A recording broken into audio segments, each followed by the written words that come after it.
അസ്സലാമു അലൈക്കും വറഹ്മത്തുള്ളാഹി വബറകാതുഹു. എവർക്കും മദ്രസ ടിപ്സ് യൂട്യൂബ് ചാനലിലേക്ക് സ്വാഗതം.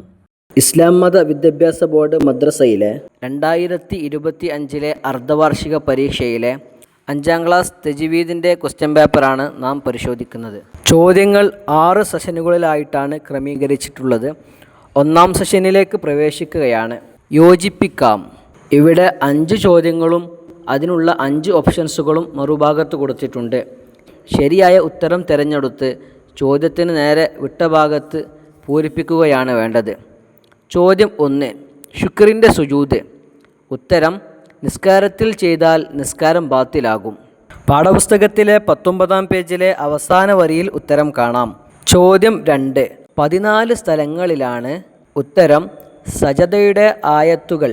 പാഠപുസ്തകത്തിലെ 19ാം പേജിലെ 2ാം വരിയിൽ ഉത്തരം കാണാം. ചോദ്യം 3. സക്ത ചെയ്യേണ്ടത്. ഉത്തരം: 4 സ്ഥലങ്ങളിലാണ്. പാഠപുസ്തകത്തിലെ 16ാം പേജിലെ 4ാം വരിയിൽ ഉത്തരം കാണാം. ചോദ്യം 4. സക്തയുടെ ഹായിന്. ഉത്തരം: എപ്പോഴും സുക്കൂനായിരിക്കും. പാഠപുസ്തകത്തിലെ 9ാം പേജിലെ 12ാം വരിയിൽ ഉത്തരം കാണാം. ചോദ്യം 5. സിഫത്തുകൾ പാലിച്ചുകൊണ്ടാണ്. ഉത്തരം: അക്ഷരങ്ങൾ ഉച്ചരിക്കേണ്ടത്. പാഠപുസ്തകത്തിലെ 6ാം പേജിലെ 3ാം വരിയിൽ ഉത്തരം കാണാം. 1ാം സെഷനും പൂർത്തിയായി. 2ാം സെഷനിലേക്ക് പ്രവേശിക്കുകയാണ്. പൂർത്തിയാക്കാം. ചോദ്യം 1. അൽ മാഹിറു ഫിൽ ഖുർആനി മഅ സഫറത്തി. ഉത്തരം: അൽ കിറാമിൽ ബററ. പാഠപുസ്തകത്തിലെ 3ാം പേജിലെ 5ാം വരിയിൽ ഉത്തരം കാണാം. ചോദ്യം 2. ഖുർആൻ പഠിക്കലും പാരായണം ചെയ്യലും മനഃപ്പാഠമാക്കലും വളരെ. ഉത്തരം: പുണ്യമായ അമലാണ്. പാഠപുസ്തകത്തിലെ 3ാം പേജിലെ 1ാം വരിയിൽ ഉത്തരം കാണാം. ചോദ്യം 3. 5ഉം 6ഉം 7ഉം സിഫത്തുകളുള്ള. ഉത്തരം: ഹർഫുകളുണ്ട്. പാഠപുസ്തകത്തിലെ 6ാം പേജിലെ 9ാം വരിയിൽ ഉത്തരം കാണാം. ചോദ്യം 4. ഇത്ബാഖ്. നാവിൻ്റെ മധ്യഭാഗം അണ്ണാക്കുമായി. ഉത്തരം: ചേരൽ. പാഠപുസ്തകത്തിലെ 7ാം പേജിൽ ഉത്തരം കാണാം. ചോദ്യം 5. അർത്ഥം അറിയാത്തവർക്ക് വഖഫ് ചെയ്യാൻ ഖുർആനിൽ ചില അടയാളങ്ങൾ. ഉത്തരം കൊടുത്തിട്ടുണ്ട്. അവ നോക്കി വഖഫ് ചെയ്യാം. പാഠപുസ്തകത്തിലെ 15ാം പേജിലെ 9ാം വരിയിൽ ഉത്തരം കാണാം. 2ാം സെഷനും പൂർത്തിയായി. 3ാം സെഷനിലേക്ക് പ്രവേശിക്കുകയാണ്. ഉത്തരം എഴുതുക. ചോദ്യം 1. ഇബ്ലീസിനെ അത്യധികം വേദനിപ്പിക്കുന്ന സുജൂദ് ഏതാണ്? ഉത്തരം: സുജൂദ് തിലാവ. പാഠപുസ്തകത്തിലെ 19ാം പേജിലെ 3ാം വരിയിൽ ഉത്തരം കാണാം. ചോദ്യം 2. ഉച്ചാരണത്തിൽ ഹംസത്തുൽ വസ്ല് വരുന്നത് എപ്പോഴാണ്? ഉത്തരം: തുടക്കത്തിൽ വരുമ്പോൾ ഉച്ചരിക്കും. പാഠപുസ്തകത്തിലെ 11ാം പേജിലെ 6ാം വരിയിൽ ഉത്തരം കാണാം. ചോദ്യം 3. ഹംസത്തുൽ ഖത്അ എന്നാൽ എന്ത്? ഉത്തരം: തുടങ്ങുമ്പോഴും ചേർത്തി ഓതുമ്പോഴും ഉണ്ടാവുന്ന ഹംസക്ക് ഹംസത്തുൽ ഖത്അ എന്ന് പറയുന്നു.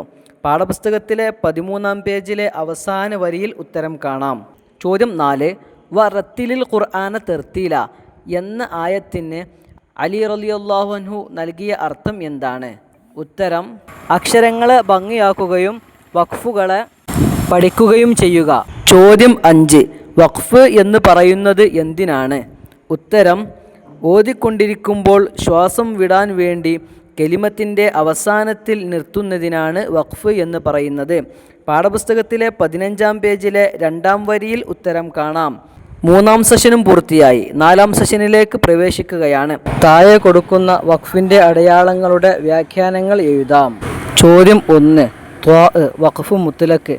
അതിൻ്റെ വ്യാഖ്യാനം: വഖഫ് ചെയ്യലാണ് നല്ലത്. ചോദ്യം 2. വഖഫ് മുജവ്വസ്.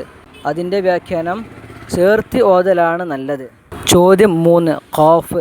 ഖീല അലൈഹിൽ വഖഫു. അതിൻ്റെ വ്യാഖ്യാനം: നിർത്താമെന്ന് അഭിപ്രായമുണ്ട്.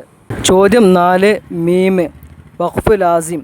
അതിൻ്റെ വ്യാഖ്യാനം: വഖഫ് നിർബന്ധം, മുഅക്കദായ സുന്നത്ത്. പാഠപുസ്തകത്തിലെ 17ാം പേജിൽ ഉത്തരങ്ങളെല്ലാം കാണാം. 4ാം സെഷനും പൂർത്തിയായി. 5ാം സെഷനിലേക്ക് പ്രവേശിക്കുകയാണ്. ഓരോ ഉദാഹരണം എഴുതാം. ചോദ്യം 1. ഹംസത്തുൽ ഖത്അ. പാഠപുസ്തകത്തിൽ കൊടുത്ത ഉത്തരങ്ങൾ സ്ക്രീനിൽ കാണിക്കും. അവയിൽ നിന്ന് ഒരു ഉദാഹരണം തിരഞ്ഞെടുത്ത് എഴുതുക. ചോദ്യം 2. ഹാ ഉത്ത് ഇനീസ് പാഠപുസ്തകത്തിൽ കൊടുത്ത ഉത്തരങ്ങൾ സ്ക്രീനിൽ കാണിക്കുന്നുണ്ട്. അവയിൽ നിന്ന് ഒന്ന് ഉത്തരമായി എഴുതുക. ചോദ്യം 3. ഹംസത്തുൽ വസ്ല് പാഠപുസ്തകത്തിൽ കൊടുത്ത ഉത്തരങ്ങൾ സ്ക്രീനിൽ കാണിക്കുന്നുണ്ട്. അതിൽ നിന്ന് ഒന്ന് എഴുതുക. 5ാം സെഷനും പൂർത്തിയായി. 6ാം സെഷനിലേക്ക് പ്രവേശിക്കുകയാണ്. ക്രമത്തിലാക്കാം. ഉത്തരം: സുബ്ഹാനല്ലാഹി വൽഹംദുലില്ലാഹി വലാ ഇലാഹ ഇല്ലല്ലാഹു അല്ലാഹു അക്ബർ. 6ാം സെഷനും പൂർത്തിയായി. നമ്മുടെ ഈ ചർച്ച ഇവിടെ അവസാനിക്കുകയാണ്.